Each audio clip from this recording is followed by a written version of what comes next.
Sandiaga Uno, dulu, terus ada Salamli, Pak Jarod, youtuber lah banyak lah yang datang kemari.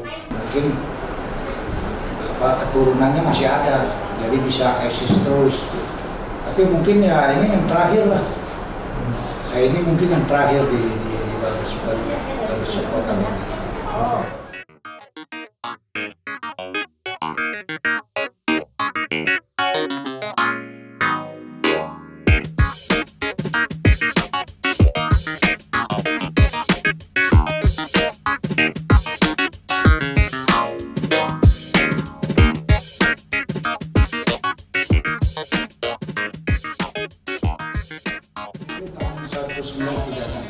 Saya di sini dari tahun 1983. Gitu aja. Oke, jadi ini udah dari tahun 36 berarti ya? Iya. Dari 1936. 1936 berarti dari sampai sekarang ciri khasnya masih sama mungkin ya Pak? Sama. Ya, boleh diceritakan kok ciri khas dari Ya, ciri khasnya sama lah, ada muka gitu, terus korek kuping, salah satu ciri khasnya itu. Tapi kalau di masalah ini sebenarnya Barbershop Kotang udah ketinggalan sama barber yang lain. Cuman kita menangnya di sini ya ada yang saya sebut ini tuh, ada korek kuping, ada cukur muka, tapi yang lain nggak ada. Kotang, toko pangkas rambut tertua Jakarta yang dimiliki keluarga etnis Tionghoa. Ia berdiri sejak tahun 1936 sebelum era kemerdekaan RI. Berbagai peristiwa sejarah telah dilewati selama puluhan tahun. Dari tragedi G30S sampai kerusuhan 1998. Namun, ia terus bertahan. Hingga kini, Kotang terus melawan tekanan zaman dan menolak untuk kalah. Saya belajar cukur di Jawa Timur, di Jember. Itu dari papa saya punya sepupu. Papa saya punya sepupu. Tahun 76 sampai saya 4 tahun sobat. 4 tahun. Mungkin kalau cukurnya aja sih 3-4 bulan udah bisa saya. Hanya korek kuping gitu, tahun-tahun. Belajar korek kuping gitu. Saya di Jember 4 tahun. Terus langsung ke Semarang. Nggak boleh turun Jakarta dulu. Semarang saya 2 tahun Semarang. Nah, baru turun ke Jakarta. Tiap hari kita mesti latihan, tiap hari mesti pegang gunting, pegang pisau cukur, mesti pegang korek kuping, pokoknya tiap hari dah. Tapi apa yang membuat Kopi Cheese kan udah ada di Semarang, di Lokasari sempat juga, tapi kenapa malah jadi ke Kotang pada akhirnya? Orang tua saya ada di sini, jadi kan ini kan maksudnya Kotang itu turun temurun. Jadi kalau ada yang meninggal satu, nah itu pasti dari keluarga dia juga yang dimasukin sini. Pokoknya nggak orang lain dah di rumah. Pokoknya yang masih anaknya, apanya masuk, kalau bisa cukur ya masuk sini. Tapi nggak sembarangan masuk sini. Harus bisa. Harus benar-benar ya. Jadi keluar dulu ke daerah mana baru bisa masuk sini. Kalau dulu begitu. Kira-kira kenapa mau dilanjutin terus kok untuk ciri khas? Mungkin ini yang terakhir kali saudara, udah keturunan ketiga ini. Mungkin ya udah nggak ada lagi ya penerusnya.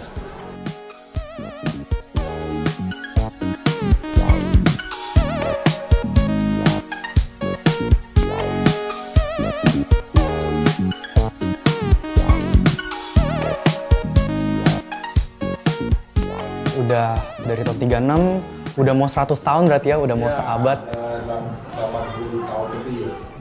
Tapi kok aku penasaran, apa sih yang bikin Kotang ini bisa bertahan gitu sampai sekarang? Ini hitungannya kan banyak ya barbershop yang tutupnya mungkin ya 10 tahun, 20 tahun. Tapi kenapa Kotang ini bisa eksis terus kok sampai sekarang? Ya mungkin dari barberman-nya ya, bukan cukurnya lah. Ya. Jadi stabil terus gitu. Jadi mungkin keturunannya masih ada, jadi bisa eksis terus. Tapi mungkin ya ini yang terakhir lah. Saya ini mungkin yang terakhir di Barbershop Kotang ini. Oke, lalu tadi udah diperkirakan takutnya ini yang udah terakhir kali. Kalau untuk pelanggannya sendiri gimana sih kok? Mungkin dulu lebih rame mungkin di awal-awal Kopi Cheese masuk gitu. Sekarang lebih? Ya sebenarnya sih awal-awalnya rame karena ini kan orang tua yang datang ke sini. Anak muda mana mau ya paling salon anak muda. Jadi maksudnya ya sekarang ini sejak sering masuk YouTube begitu, sekali-sekali orang anak muda mau cobalah bagaimana rasanya korek kuping gitu. Begitu lah ciri khasnya. Tapi berarti untuk sekarang lebih banyak orang-orang yang tua ya yang untuk datang ke Anak muda juga banyak sekarang. Iya banyak anak muda. Karena dia pengen ngerasain ya yang namanya korek kuping lah gitu. Yang di barber lain kan nggak ada. Oke, tapi kalau sejauh ini dari pengamatan Kopi Cheese sendiri, tapi tetap orang tua lebih banyak pastinya. Ya orang tua lebih banyak. Nah, cuman karena sekarang udah Kotang banyak masuk ke YouTube dan lain sebagainya macam, mungkin pejabat datang jadi anak muda jadi penasaran. Iya penasaran juga. Karena sih bisa, ya katanya sih bau hoki lah. Ceritanya begitu. Kalau kita kembali masuk Kotang bau hoki bisa jabatan. Sebenarnya sih kita biasa-biasa aja. Ya kayak pejabat-pejabat yang lain kan, habis dari ini naik lagi ke jabatan yang lain gitu. Ada Sandiaga Uno, dulu, terus ada Salamli, Pak Jarod, ya youtuber lah banyak lah yang datang kemari. Ya pertamanya sih Pak Jokowi datang waktu itu, waktu itu masih wali kota. Terus naik tuh dari gubernur, dari presiden. Nah, pejabat-pejabat yang lain tuh bagaimana rasanya nih? Nah, akhirnya dia benar dia naik jabatan. Naik jabatan datang lagi yang lain. Oke. Jadi pejabat lain mungkin, wah lihat Pak Jokowi dia udah naik jabatan, wah saya pingin naik juga nih. Ya udah ke Kotang gitu ya. Kotang dah. Oke, jadi Kotang dikenal sebagai pembawa hoki juga ya kok? Iya pembawa hoki. Ceritanya begitu. Ya, walaupun dari Kopi Cheese sendiri mungkin biasa aja. Biasa aja. Kopi Cheese ada belajar juga nggak sih biar mungkin potongan anak muda itu gimana gitu? Ada cari tahu juga nggak sih kok? Ya cari tahu lah kita sering lihat itu kan ada tuh model-model begitu lihat dari YouTube. Oh dia maunya begini. Ya kita turutin aja bisa juga. Oke, jadi ini ya maksudnya nggak mau kalah juga lah itu. Iya mau kalah lah kita sama yang lain-lain gitu. Ya. Karena kan banyak orang Garut juga. Itu udah ketinggalan sebenarnya. Orang Garut murah, meriah. Cuman ya kita menangnya ya dari korek kuping itu. Iya.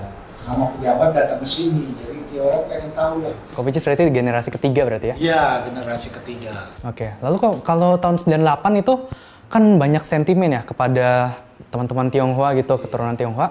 Itu Kotang nasibnya gimana kok pas 98 itu? Waktu itu sih sempat aman-aman aja, karena di depan kan ada banyak tukang buah. Jadi dia orang mau masuk ke sini udah nggak bisa masuk, udah dihalangin sama dia, tukang buah-buah itu, tukang dagang. Jadi aman lah itu di sini Kotang. Jadi Kotang aman, sempat tutup juga nggak sih kok? Sempat tutup. Sempat tutup. Ya seminggu 2 minggu dah kurang lebih dah. Dari Kopi Cheese sendiri dengan adanya tragedi 98 itu dan dari Kotang ini kan pegawainya mayoritas beretnis Tionghoa ya. Itu ada ngerasa trauma nggak sih kok untuk mungkin untuk mulai Kotang lagi gitu? Nah, kalau trauma sih mungkin ada lah, tapi nggak sampai berlebihan gitu. Traumanya apa yang dirasain kok sebenarnya? Ada takutnya gitu? Ya, rasa takut keluar begitu, jalan jauh-jauh juga kita takut. Kenapa mau lanjut terus kok? Ya karena ini memang udah keturunan di sini. Papa saya, orang tua saya juga di sini dulu. Jadi udah keturunan ketiga saya di sini. Jadi yang lanjutin aja lah. Mungkin Mau coba nih tarik pegawai dari yang mungkin bukan keluarga kayak tukang cukurnya, mungkin orang Garut gitu kok, ada kepikiran? Bisa, orang Garut bisa masuk di sini, tapi bisa korek kupingnya. Oke. Ya kan, tetap kalau kita tarik yang cuma bisa cukur, tetap kita kalah. Ya. Gitu. Nggak bisa orang kalau cuma cari tukang cukur mungkin banyak. Cuman kalau kayak korek kuping itu kan mesti keterampilan, mesti belajar. Oke. Jadi nggak bisa sembarangan. Jadi siapapun sebenarnya boleh jadi tukang cukur di sini. Orang Garut kayak boleh masuk sini, boleh kalau buat saya. Tapi bisa nggak kayak korek kuping?